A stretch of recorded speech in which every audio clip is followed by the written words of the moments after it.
Hi, and welcome back to another episode of Full Lean.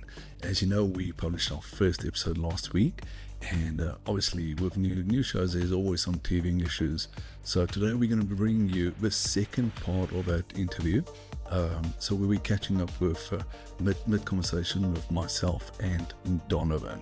Yeah, I absolutely hear you, Don. But the thing with Pecco's bike, though, I mean, he was running so inconsistent. He was running 18th, and I think the next race he won. And in the next race, he was just back in the grid again. Maybe I think 15, 16, and it just didn't make sense to me. How does a 2-times world champion have such a bad season? So I think there's different factors. Now, again, they don't give details exactly what happens. I know Pecco was struggling with braking, struggling in the front, especially with the bike getting unstable under brakes. And so I've heard two conflicting reports. Some say the bike got unstable, the back end got out of shape. Others say pushed the front. Now that tells me that it depends on which setup they use. So what you do is if the bike's getting unstable, you move a bit of weight to the rear, but the problem with that is then the front locks up. Now Pecco, the way Pecco rides, his style of riding is, or should we say his strength, his utter strength, is his ability to brake very, very hard in a straight line, but then still be able to get the bike into the corner and carry high corner speed. Now, when you've raced, when you brake very hard before a corner, generally most riders come to a near halt and then turn. You know what I mean? That's what happens. And generally riders who run like a lot of mid-corner speed, they don't brake that hard in a straight line and then run corner speed. He had this sort of knack of being able to brake very hard and then still turn in and carry corner speed. Now it just seems that this year, when he tried to do his very hard braking, the bike will just get out of shape and then he can't turn it into the corner. He can't get the bike, to carry that corner speed. Or if they move the weight around to try and make the bike stable, the front locks. And then he still can't. So it's just a bike that doesn't really work.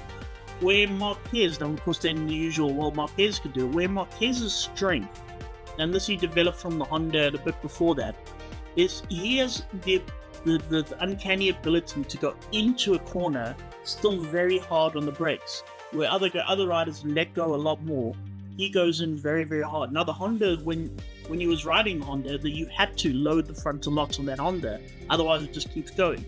Remember, riders kept losing the front the whole time, so that was sort of his knack. The debate's still out whether Honda made the bike to be like that because he's very good on the front, or whether he learned to be good on the front to adapt to the Honda. Well, we don't really know.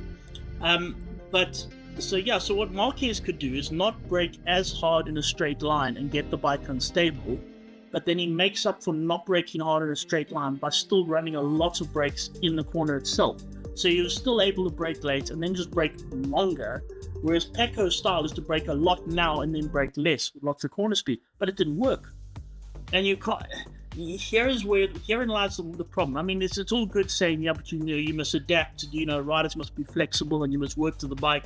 When a bike works against your strength, you know what I mean? Works against when you're particularly good at a particular area of riding. When the bike works against that, then it's not just about adapting. Now you're just going, okay, hang on a second. I mean, it's okay when the bike is a bit different and does different things, provided it still works with your strength, then it'll work out. But when a bike goes against your strength, that's when it's like, okay, hang on a second. It's not just about adapting. It's like reinvent your entire riding style completely. That is a bit tricky.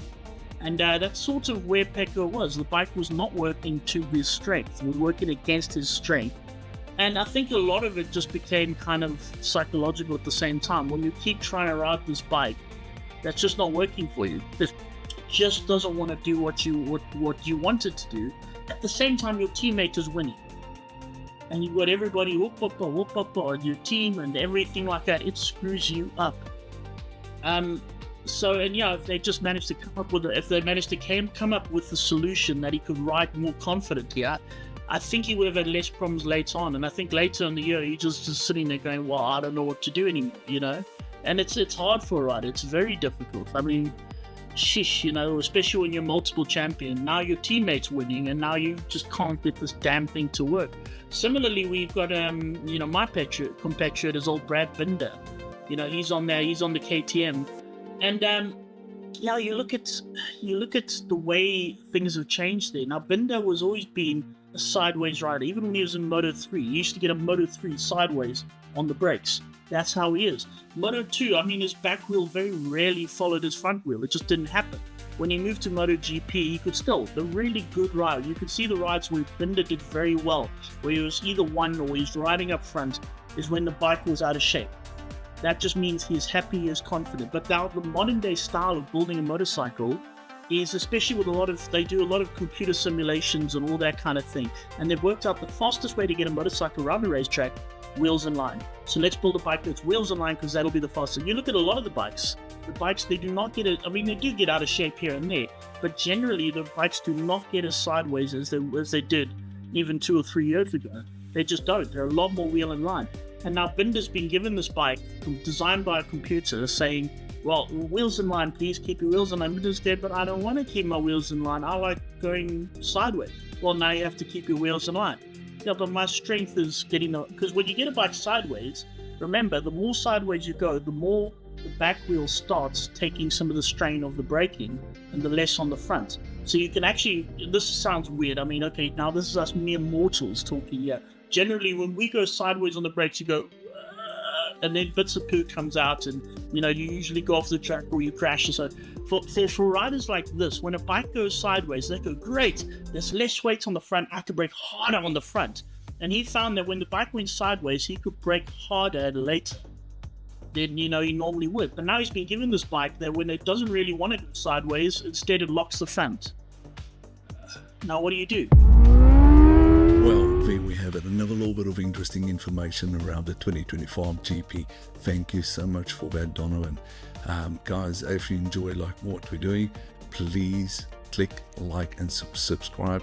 We are a new channel. We appreciate any and all feedback, so don't be scared to leave us those comments below, and we look forward to seeing you guys around. We'll be launching a next show already on Friday. Every Friday we'll be dropping a new show themed around the MotoGP. Until next time, keep the rubber side down.